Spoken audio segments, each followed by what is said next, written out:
Bem-vindos, amigos, mais uma vez ao nosso curso Compreendendo o Apocalipse.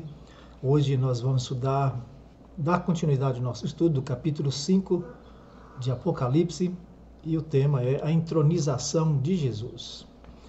O Senhor Jesus foi entronizado como rei, como sacerdote, como juiz e retornou às suas funções originais no céu. Então, Apocalipse 5, verso 12, trata justamente desse momento de louvor e honra e glória ao Senhor que se assenta no trono e ao Cordeiro. Proclamando em grande voz, digno é o Cordeiro que foi morto de receber o poder e riqueza e sabedoria e força e honra e glória e louvor. Após sua morte e ressurreição, Jesus, ele assentou-se à direita do trono da majestade nos céus, logo após sua assunção. Ou seja, ele ocupou sua legítima função como membro da divindade celestial, ao lado do Pai e do Espírito Santo. Jesus, então, retorna à sua função original como Deus, Criador do universo, digno de adoração. E queremos dizer que assentar-se é mais do que ocupar uma posição física, numa cadeira, numa poltrona, num trono. É reassumir sua posição como um membro divino, Criador, digno de adoração, assim como o Pai. E como é que isso aconteceu? Nós vamos fazer essa análise aqui. Primeiro nós vamos analisar o plano da redenção e a humilhação a que se submeteu o Senhor Jesus. Veja, este ser que nós chamamos, até com pouco cuidado e respeito, de Jesus, ou Jesus, como se ele fosse um amiguinho de trivialidades, é importante lembrar, ele é o Criador de todas as coisas, o Criador dos mundos, estrelas, sóis e galáxias. Evangelho de João, capítulo 1, versículo de 1 a 3, diz: no princípio era o Verbo, e o Verbo estava com Deus, e o Verbo era Deus. Ele estava no princípio com Deus. Todas as coisas foram feitas por intermédio dele, e sem ele nada do que foi feito se fez. Fica muito claro que o Deus Criador do Antigo Testamento, aquele que no princípio criou os céus e a terra, é o Senhor Jesus Cristo. E é necessário que todos compreendamos isso, porque tudo que existe veio à existência por meio dele e para ele. Sejam tronos, reinos, soberanias, mundos, tudo que foi criado. Colossenses 1, verso 15 a 17, vamos ler. Este é a imagem do Deus invisível, o primogênito da criação, pois nele foram criadas todas as coisas, nos céus e sobre a terra, as visíveis e as invisíveis, sejam tronos, sejam soberanias, quer principados, quer potestades, tudo foi criado por meio dele, para ele. Ele é antes de todas as coisas, nele tudo subsiste. Ele é a cabeça do corpo da igreja, ele é o princípio, o primogênito de entre os mortos, para em todas as coisas ter a primazia. Então, analisando o texto, percebemos que o Senhor Jesus é o Deus Criador dos céus e da terra, ele é a imagem do Deus invisível. Nele habita corporalmente toda a plenitude da divindade. Ele é o primogênito da criação, significando que toda a criação tem origem nele. Não que ele foi o primeiro ser criado. Primogênito significa o mais exaltado em sua espécie. E por isso, também como primogênito dos mortos, não significa que Jesus foi o primeiro ser a ressuscitar dos mortos, mas foi o mais importante ser humano a ser ressuscitado, pelo poder do Pai, pelo poder do Espírito e pelo seu próprio poder. Por isso, é muito claro e importante reconhecer que o Senhor Jesus Cristo é para sempre Deus, Deus de Deus, e não é criado, não é, como querem alguns, uma criatura. Ao contrário, ele é o Criador. Ele não é algo arquiteto apenas, como muitas pessoas querem acreditar. E aí o que acontece? Com a provocação e discórdia de Lúcifer no céu contra a autoridade do Pai e a sabedoria de Deus, o Pai, de seu Filho, e o caráter deles foi então manchado. Por isso que houve a necessidade de que Deus assumisse, desenvolvesse uma resposta para essas controvérsias. Deus tem um filho, e é verdade, a palavra de Deus diz isso. Você sabia? A Bíblia, em Provérbios 30, versículo 4, quem subiu ao céu e desceu? Quem encerrou os ventos nos seus punhos? Quem amarrou as águas na sua roupa? Quem estabeleceu todas as extremidades da terra? Qual é o seu nome? E qual é o nome do seu filho, se é que o sabes? Então fica muito claro nas Escrituras que Deus tem um filho. Deus tem um filho. Apesar de outras religiões combater essa ideia de que Deus não pode ter um filho. Olha, ele é Deus. E esse filho de Deus tem a mesma essência de Deus, tem o mesmo caráter de Deus, mesma igualdade em poder, mesma igualdade em glória. Então Deus tem um filho, com quem dialoga de igual para igual, sendo tão iguais em poder e caráter que a presença de um corresponde à presença do outro. João 14, verso 8 a 10, isso fica claro na experiência de Jesus com seus discípulos. Quando Cristo encarnado, ele nos instrui. Replicou-lhe Filipe: Senhor, mostra-nos o Pai, e isto nos basta. Disse-lhe Jesus: Filipe, há tanto tempo estou convosco, e não me tens conhecido. Quem me vê a mim, vê o Pai. Como dizes tu, mostra-nos o Pai? Não crês que eu estou no Pai, e que o Pai está em mim? As palavras que eu vos digo, não as digo por mim mesmo, mas o Pai que permanece em mim faz as suas obras. Ficou claro, então, para os discípulos monoteístas, a divindade de Cristo era uma revelação progressiva, e o povo judeu fortemente monoteísta, os discípulos de Jesus, diante dessa revelação, compreende a divindade de Jesus e sua unidade com Deus, o Pai. Deus chama o seu filho de meu pastor e companheiro, em Zacarias 13, verso 7. Desperta, ó espada, contra o meu pastor e contra o homem que é meu companheiro, diz o Senhor dos Exércitos. Fere o pastor e as ovelhas ficarão dispersas, mas volverei a mão para os pequeninos. Então fica muito claro mais uma vez a unidade de caráter, de poder, de intimidade que existe entre Deus, o Pai, e Deus, o Filho. Está claro para você? Então Satanás fez com que todos crescem que Deus era um déspota, um tirano, um governador, terrivelmente incapacitado de conduzir os negócios do seu governo, e assim foram falsamente acusados e aviltada a reputação deles. Por causa disso, a palavra de Deus disse que houve o quê? Houve batalha no céu. Houve uma guerra no céu. Apocalipse 12, versos 7 a 9, descreve que esse conflito se iniciou com um anjo que a tradição dá o nome de Lúcifer e que é plenamente descrito nas Escrituras como o diabo e Satanás. Então, verso 7 a 9, houve peleja no céu. Miguel e os seus anjos pelejaram contra o dragão. Também pelejaram o dragão e seus anjos, todavia não prevaleceram, nem mais se achou no céu lugar deles, e foi expulso o grande dragão, a antiga serpente, que se chama Diabo e Satanás, o sedutor de todo mundo. Sim, foi atirado para a terra, e com ele os seus anjos. Note, caro amigo, cara amiga, que essa batalha aconteceu no céu, foi uma batalha física, os argumentos da mentira não prevaleceram contra os argumentos da verdade, mas foi uma batalha física, onde Deus, é lógico que Deus não se indispõe contra a sua criatura. Deus permitiu, então, que aquele que é o comandante dos anjos, aquele que é o criador dos anjos, o Senhor Jesus, se auto-infligisse uma humilhação, se colocasse numa posição à altura do desafeto feito. Deus não pode brigar contra uma criatura, é uma luta desigual.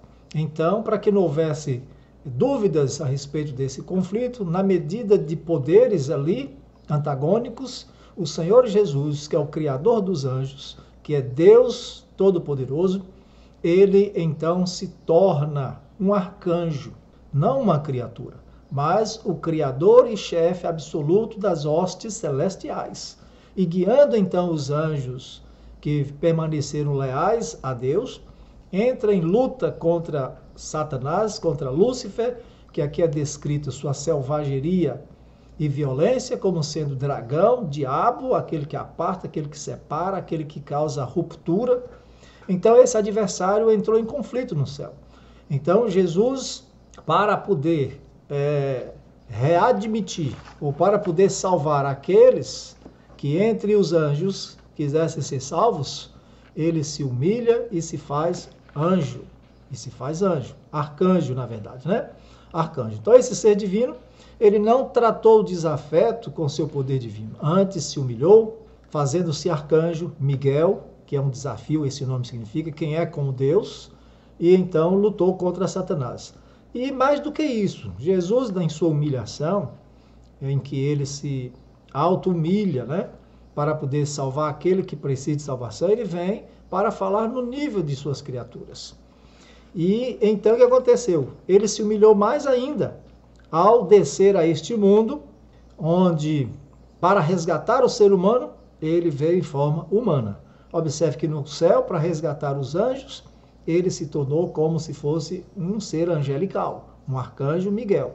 Para salvar os homens da ruína, da desgraça que está sendo conduzida por Satanás, ele vem, então, cobre a sua divindade com a humanidade, e por isso ele vem no mesmo terreno que o ser humano para poder resgatá-lo.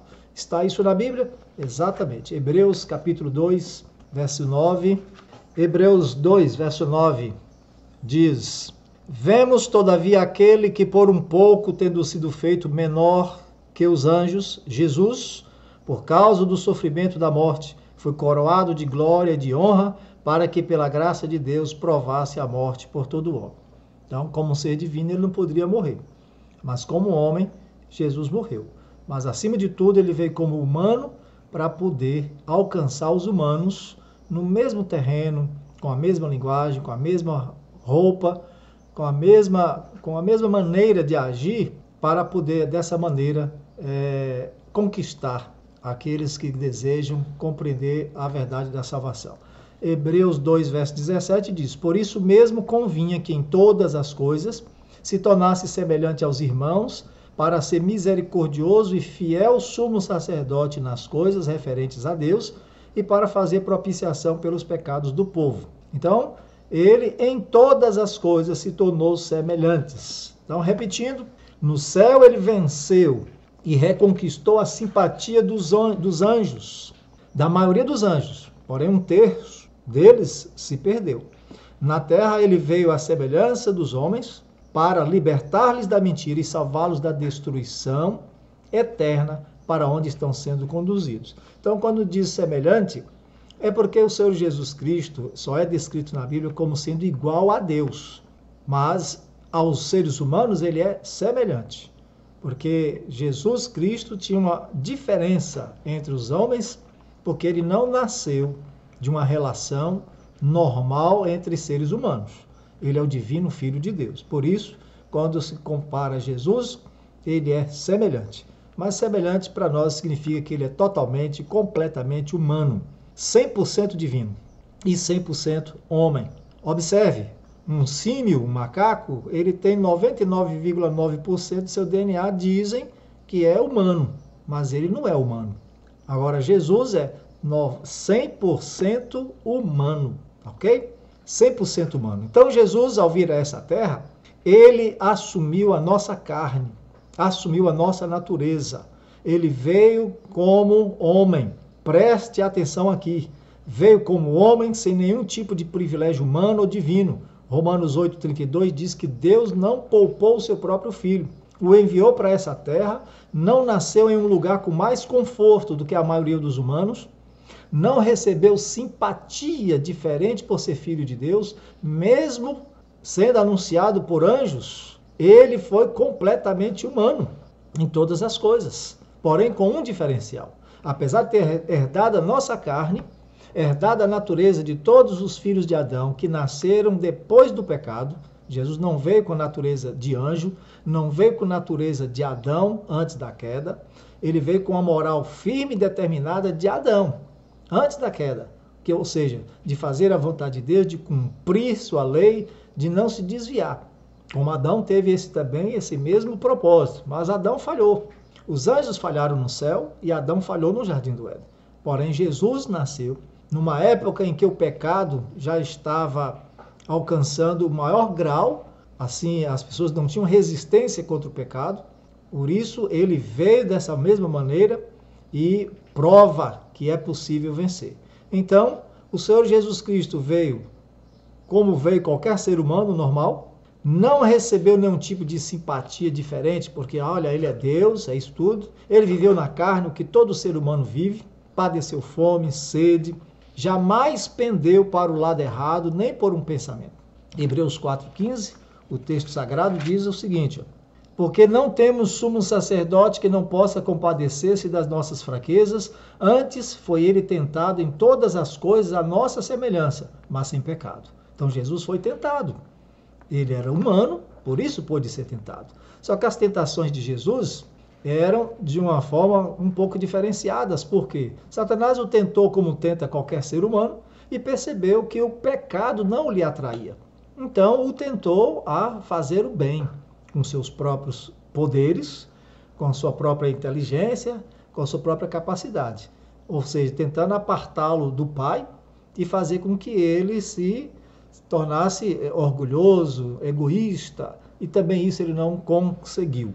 O Senhor Jesus Cristo venceu, não havia nele nenhuma propensão para o mal, não havia nele nenhum momento, nem por pensamento, ele jamais pecou. Nunca pecou, nunca transigiu com o erro, jamais pendeu para o lado errado, nem por um pensamento. Isso tem que ficar claro.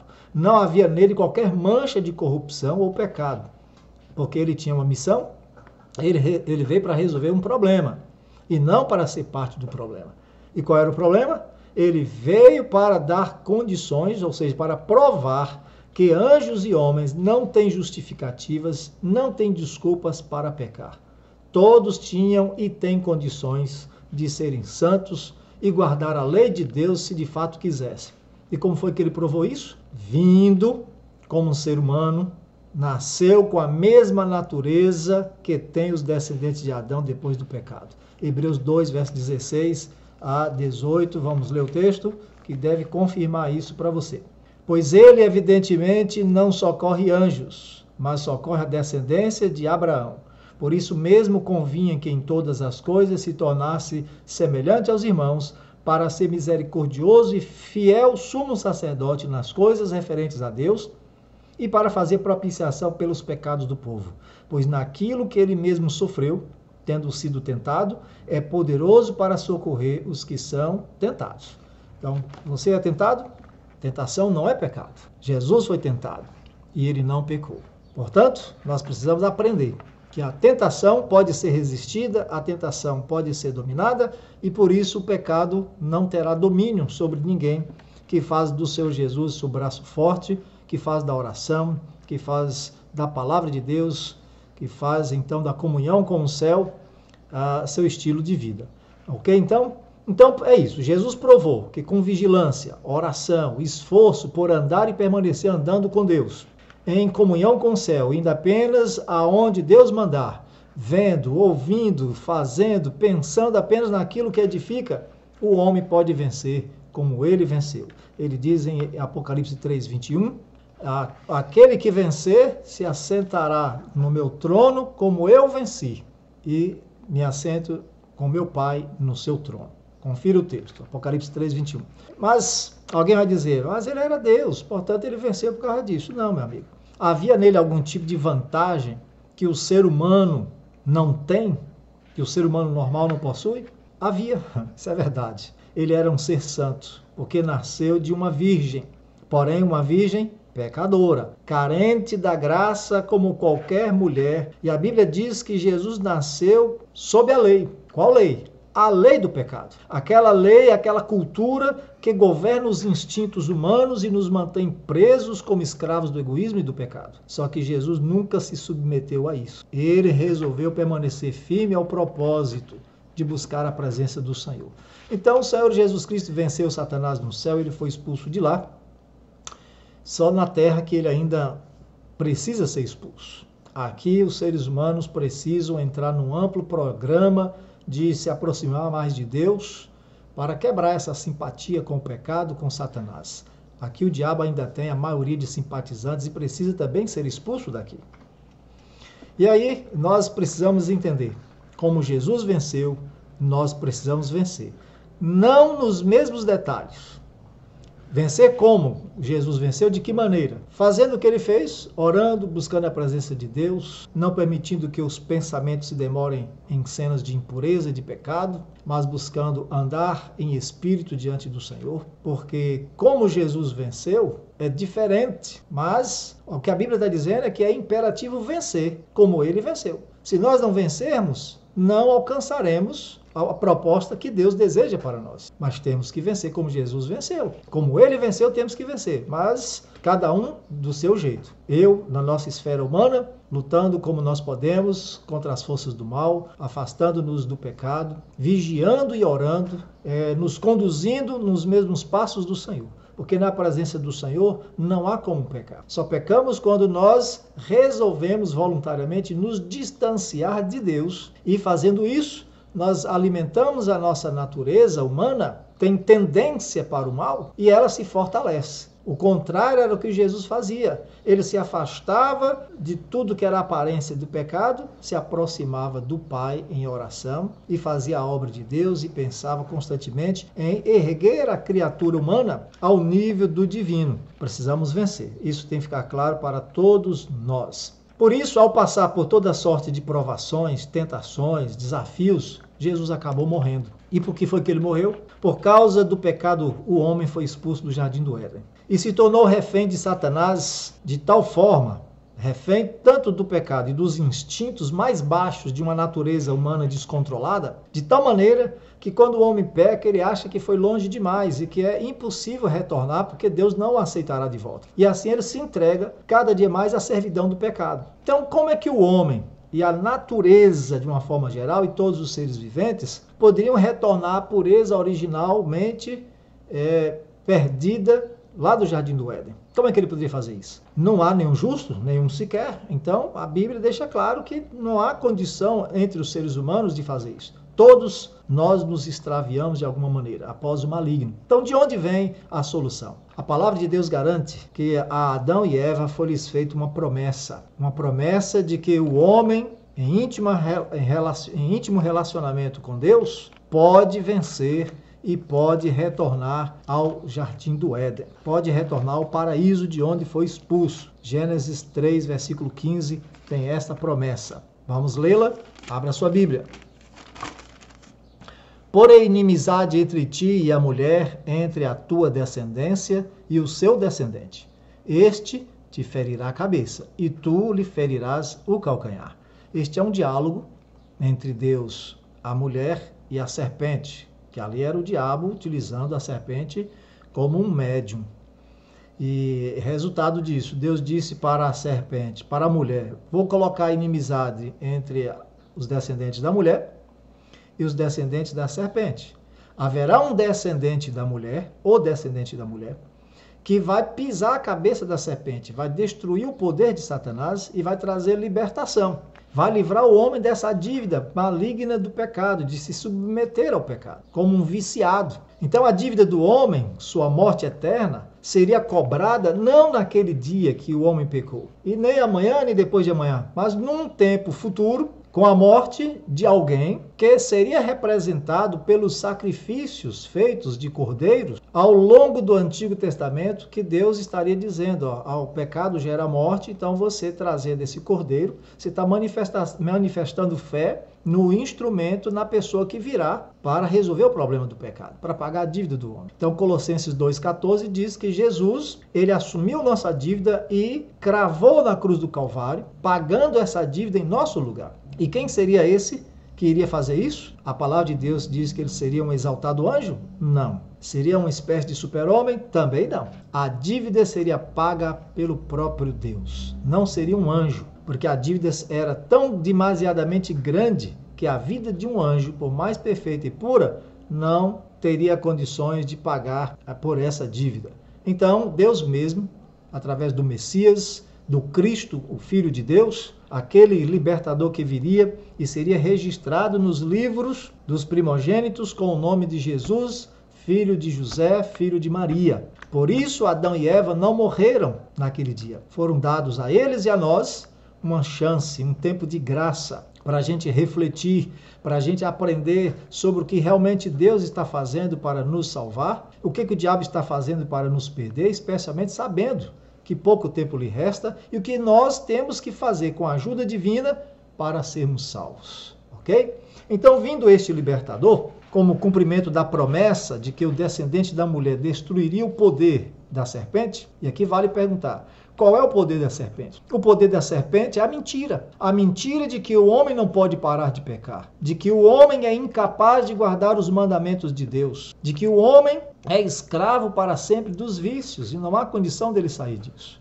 Por isso que Jesus, na terra, ele sempre dizia, João 8,32, e conhecereis a verdade, e a verdade vos libertará. Ou, se o Filho vos libertar, verdadeiramente sereis livres. Porque a verdade é que Jesus veio para mostrar, demonstrar que o ser humano, se ele tiver interesse na salvação, ele vai se aproximar mais de Deus. Vai procurar compreender nas Escrituras qual é o poder disponível para que o homem pudesse frear o pecado e viver à altura do que Deus planejou para o ser humano. Portanto, Jesus veio nos libertar. E é uma liberdade muito maior do que simplesmente tirar alguém de uma prisão. É fechar a prisão e dar condições do indivíduo ter nojo do pecado para não querer voltar mais para aquele lugar de aprisionamento.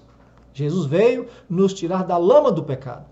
Esse tirar-nos da lama do pecado significa o quê? Que ele nos dá condições de não voltarmos mais para a lama. Ele tira a gente da lama, é o que a Bíblia chama de justificar, de perdoar. E quando ele perdoa e justifica, ele faz isso pelos seus méritos. Faz isso não porque nós merecemos, mas por sua livre graça. E quando ele nos justifica e perdoa, ele dá um crédito, ele põe um crédito na nossa conta com Deus. Significa que ele imputa a sua justiça e diz, vai e não peques mais. Ele implanta a semente da devoção no coração do homem, dando para o homem condições de pensar e refletir sobre as consequências eternas de seus atos de pecado. E quando Cristo faz isso, ele simplesmente diz que nós somos justificados pela fé, através do sangue de Jesus. E aí ele começa logo em seguida o processo de tirar a lama de nós, de tirar o pecado de nós, que é o processo de santificação, que também é pela sua graça, também é pelo poder de Deus, porque ele nos concede de novo a sua graça para isso. Ele nos concede, então, a sua graça comunicada. Comunica a sua graça para nós, que é a sua promessa de unir a vontade humana com o poder divino. É a promessa de que o Espírito Santo regeneraria-nos, nos daria uma nova mente, escreveria a sua lei em nosso coração, nos daria condições de viver fora do alcance do pecado. Ou seja, vigiando, orando, nos afastando do pecado e nos aproximando mais de Deus. E no final desse processo, que é o processo de santificação, o Senhor nos declara justos. Ou seja, ele olha e vê que nós, cobertos pela graça do seu Jesus, pelo seu manto de justiça, somos parecidos com ele em caráter. E dessa maneira, nós somos declarados justos e prontos para a trasladação.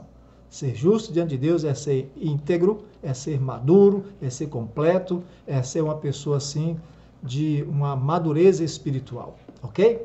Então, o Cordeiro de Deus que tira o pecado do mundo foi esse representado os sacrifícios que apontavam para a cruz do Calvário.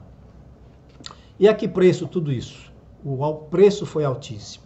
A Bíblia diz que por haver Deus deixado impunes os pecados, ou seja, ele fez vista grossa, a justiça foi sendo adiada e ninguém morria no fogo do inferno como Satanás pretendeu. Então isso lançou sombra sobre o governo de Deus e sobre a lisura de sua lei e de seu trono. Ele disse que no dia que o homem pecasse, o homem morreria. Certamente morrerás, era assim que Deus disse. Mas ninguém morria. Ao contrário disso, o homem estava sendo perdoado, né? Estava sendo salvo, e ao contrário, né? Porque a lei do pecado, o salário do pecado é a morte, né? Mas Deus estava fazendo o quê? Matando? Não, estava perdoando e salvando. E ninguém morreu, né? Mas na verdade ninguém morreu, vírgula. Por quê? Porque um cordeiro morreu lá no Jardim do Éden. Você vai ver isso aqui em Gênesis 3, verso 21. Fez o Senhor Deus vestimenta de peles para Adão e sua mulher e os vestiu. Ou seja, um cordeiro teve que morrer para cobrir o homem. Essa forma de cobrir o homem significa, estou tirando o seu pecado, estou te cobrindo com algo que não é teu, a justiça, a vida preciosa do Cordeiro de Deus que tira o pecado do mundo. A vida preciosa de Jesus. Ele assume o lugar do homem pecador, recebe o pecado em sua conta, sofre isso, morre, e em lugar do homem morrer, o homem vive. Também em Apocalipse 13, verso 8, diz que o mundo um dia vai adorar os poderes do mal, a besta.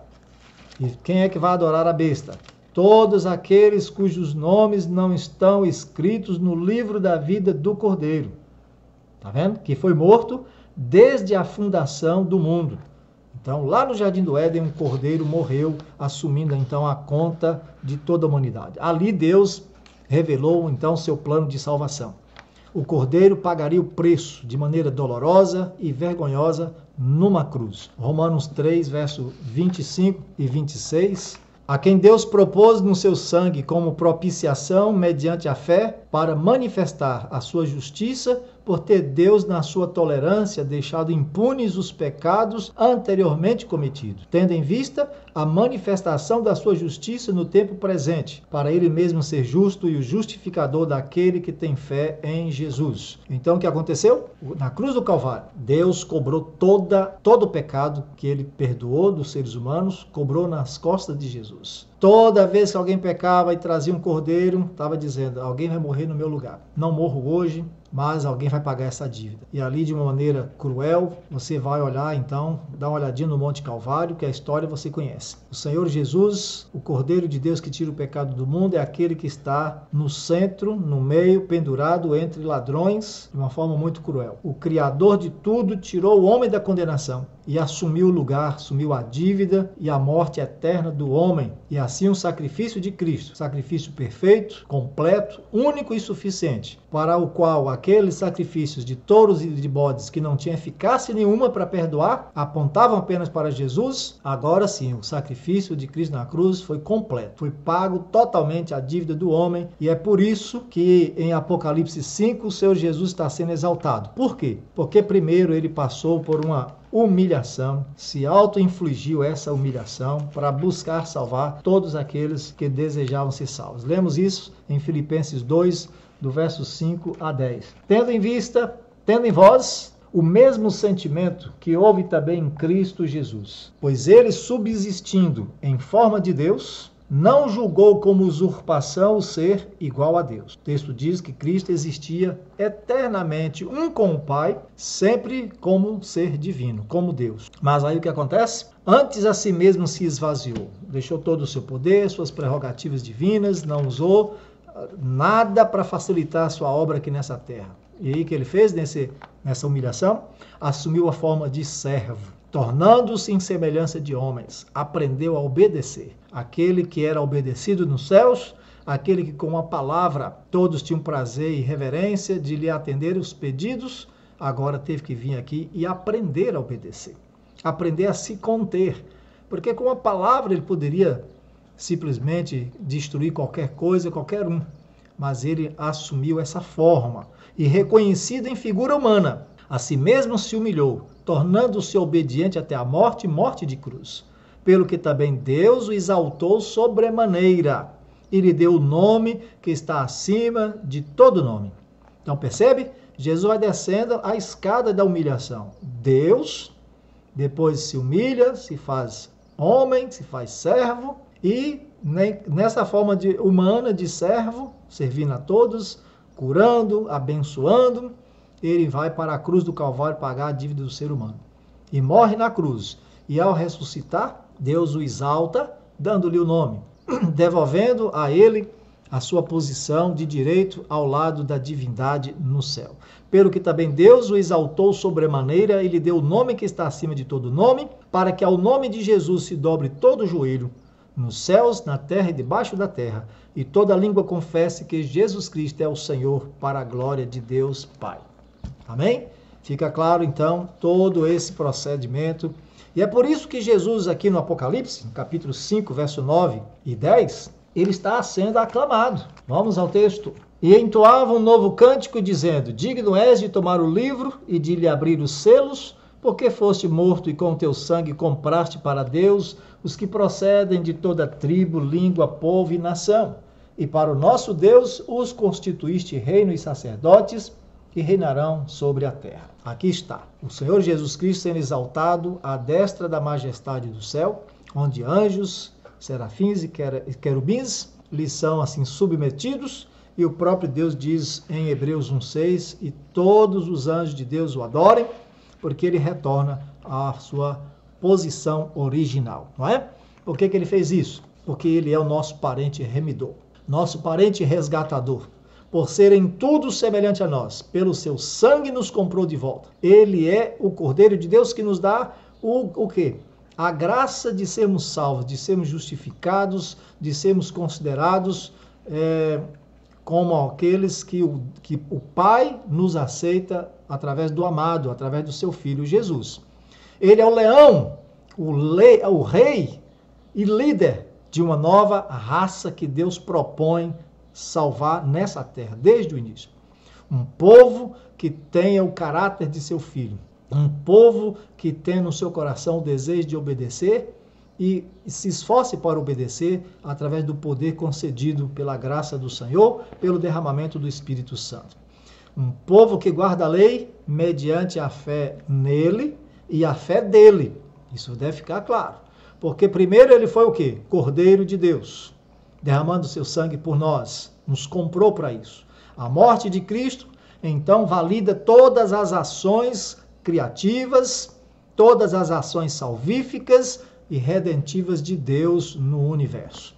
A morte de Cristo na cruz do Calvário justifica a Deus, vindica a Deus. Todas as acusações de que Deus estava querendo salvar qualquer um de qualquer jeito, ele não está fazendo assim. Ele está salvando e as pessoas estão passando pelo processo de investigação, de escrutínio. Antes de ser declarado justo, as pessoas precisam ser colocadas em equilíbrio com o caráter de Cristo. E quando Deus examina, está vestido o pecador com as vestes da justiça de Cristo, está lutando para vencer o pecado, está trabalhando de acordo com a lei de Deus em obediência aos mandamentos de Deus, Deus então examina e vê que os filhos dele, comprados pelo sangue de Jesus, são parecidos com seu Filho amado celestial e por isso eles são declarados justos diante de Deus.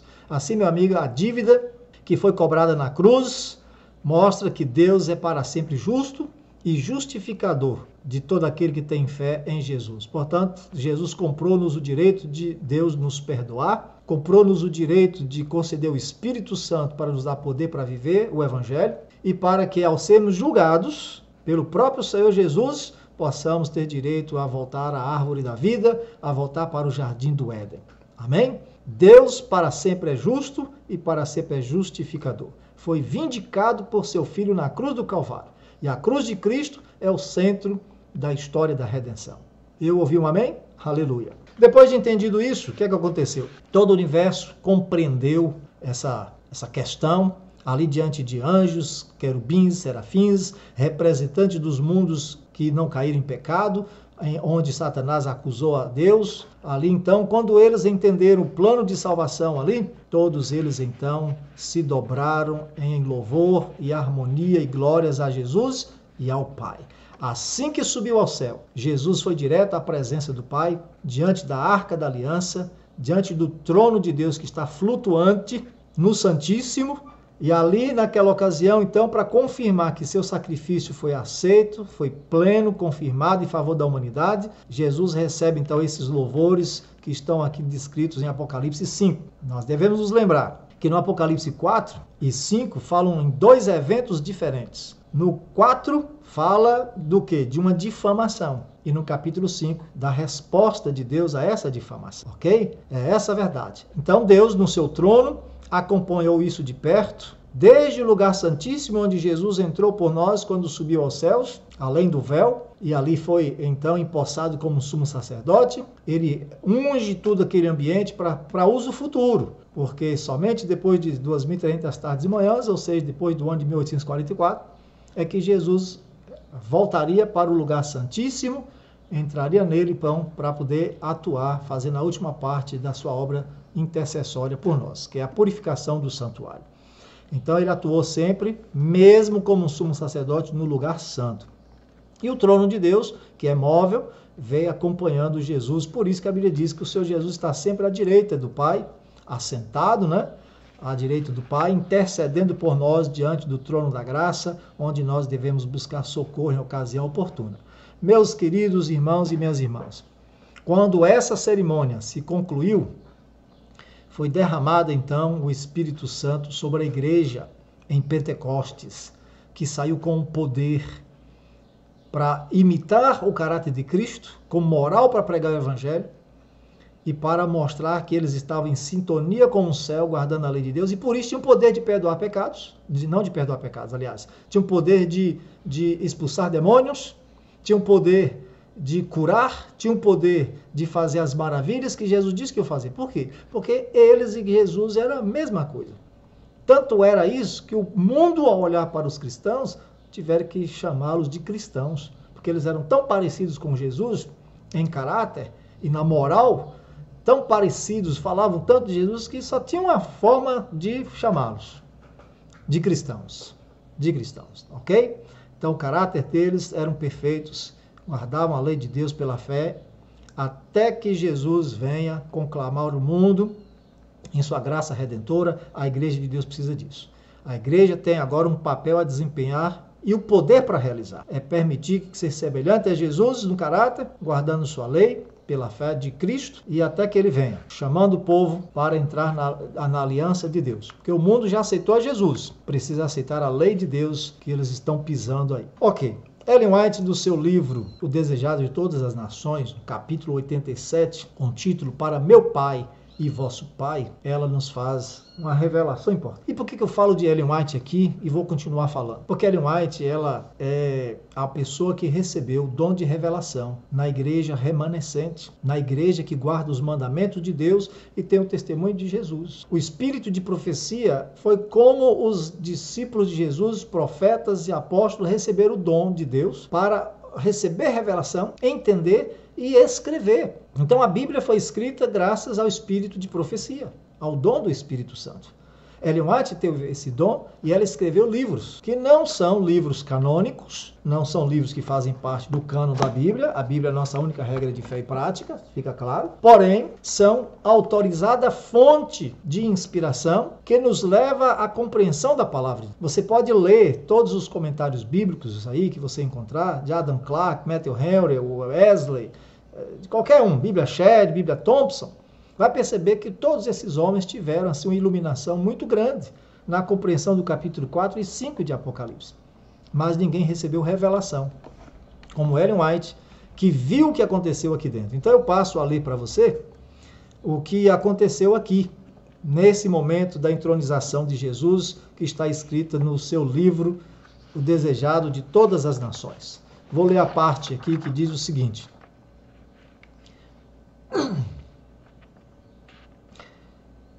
os anjos seguindo a Jesus, né? Ela cita Salmo 24, de 7 a 10, como dois grupos de anjos, cada um fazendo assim uma espécie de desafio a um grupo que ia chegando. Quem é esse Rei da Glória? Vocês estão pedindo para a gente abrir os portais para que ele entre?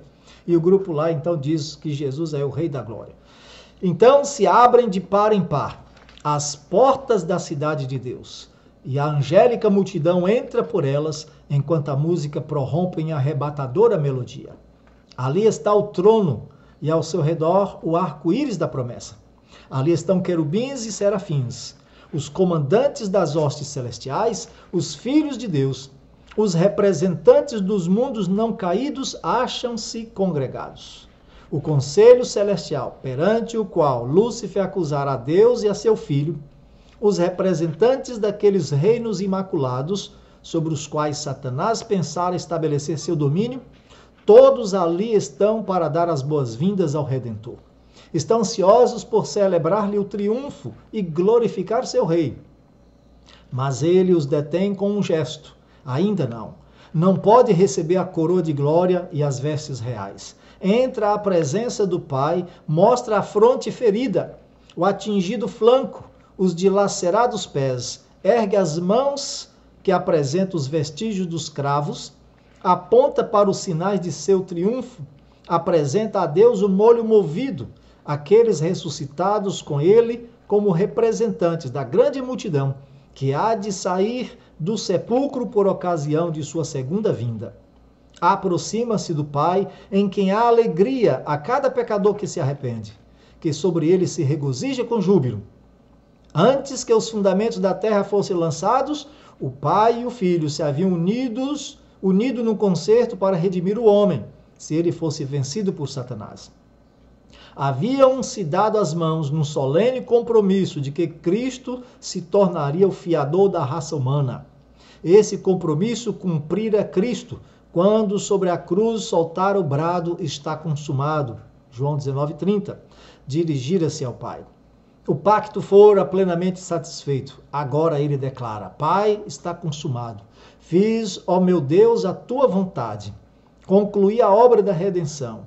Se a tua justiça está satisfeita, quero que onde eu estiver, também eles estejam comigo. João 17:24. Continuando ainda a serva do Senhor. Ouve-se a voz de Deus proclamando que a justiça está satisfeita. Está vencido Satanás. Os filhos de Cristo que lutam e se afadigam na terra são agradáveis no amado. Efésios 1:6. Perante os anjos celestiais e os representantes dos mundos não caídos são declarados justificados. Onde ele está, ali estará a sua igreja. A misericórdia e a verdade se encontraram. A justiça e a paz se beijaram. Salmo 85:10. Os braços do Pai circundam o Filho e é dada a ordem, e todos os anjos de Deus o adorem. Hebreus 1:6. Com inexprimível alegria, governadores, principados e potestades reconhecem a supremacia do príncipe da vida. A hoste dos anjos prostra-se perante ele, ao passo que enche todas as cortes celestiais a alegre aclamação. Digno é o Cordeiro que foi morto, de receber o poder, e riquezas, e sabedoria, e força, e honra, e glória, e ações de graças. Apocalipse 5:12. Hinos de triunfo misturam-se com a música das harpas angélicas, de maneira que o céu parece transbordar de júbilo e louvor. O amor venceu. Achou-se a perdida.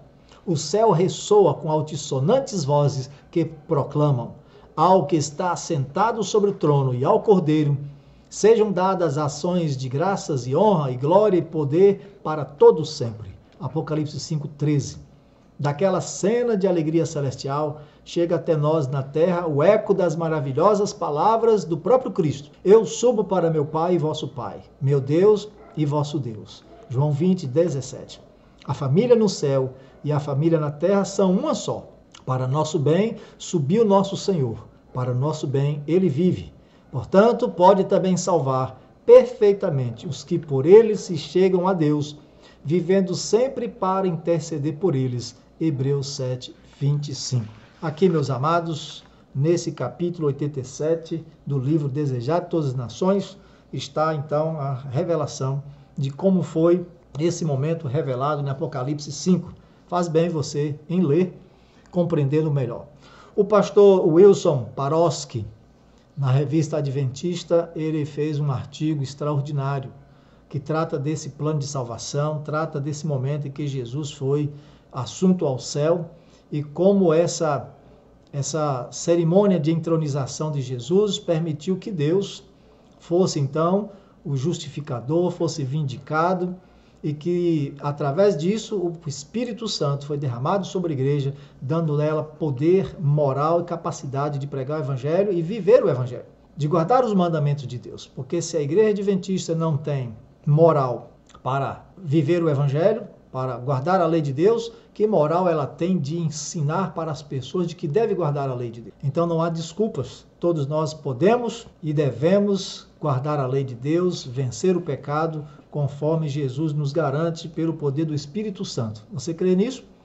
O link fica na descrição do vídeo desse artigo do pastor Wilson Paroski para que você possa conferir. Ellen White diz em seu livro Desejar de Todas as Nações, página 671, disse Jesus a respeito do Espírito: ele me glorificará. João 16:14. O Salvador veio glorificar o Pai pela demonstração de seu amor. Assim o Espírito havia de glorificar a Cristo, revelando ao mundo a sua graça. Como é que o Espírito glorifica a Cristo? Revelando ao mundo que as pessoas podem pela graça de Jesus, ter um caráter moral e ético semelhante ao de Cristo, vencendo o pecado e se preparando para a vida eterna. A própria imagem de Deus, diz Ellen White, tem de ser reproduzida na humanidade. A honra de Deus, a honra de Cristo, acha-se envolvida no aperfeiçoamento do caráter de seu povo. Deus assumiu isso aqui nessa sala do trono e, portanto, Deus nos garante que nós precisamos desenvolver isso na nossa vida.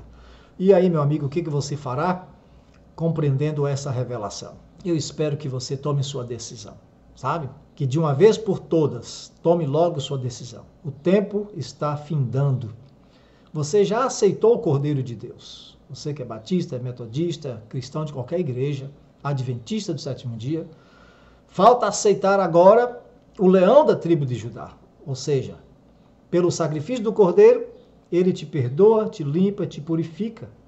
Agora, pela autoridade do leão, Deus concede para você a graça do Espírito Santo, o poder para viver sem pecar, vivendo em comunhão com o Senhor, em constante vigilância. Será fácil isso? Não.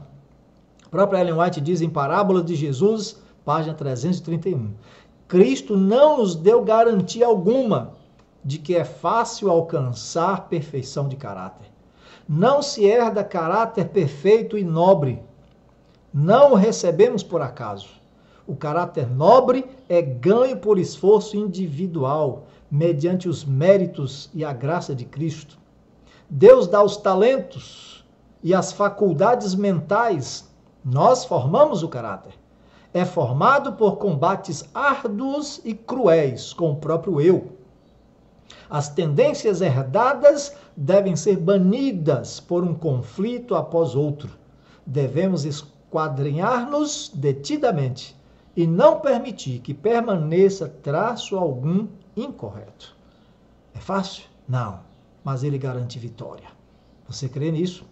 Gaste mais tempo em oração, gaste mais tempo no estudo da palavra, gaste mais tempo em comunhão com o Senhor. Quanto mais perto de Jesus, mais longe do pecado. Quanto mais olhando para Jesus, mais transformado à imagem e semelhança dele. E é pela contemplação dele que nós somos transformados. Deus lhe abençoe e até o nosso próximo estudo. Não esqueça de dar o seu gostei, seu like, fazer comentário, de se inscrever no nosso canal para fortalecer e que mais pessoas possam compreender a mensagem da palavra de Deus. Próximo estudo, o rolo selado. Aquele abraço.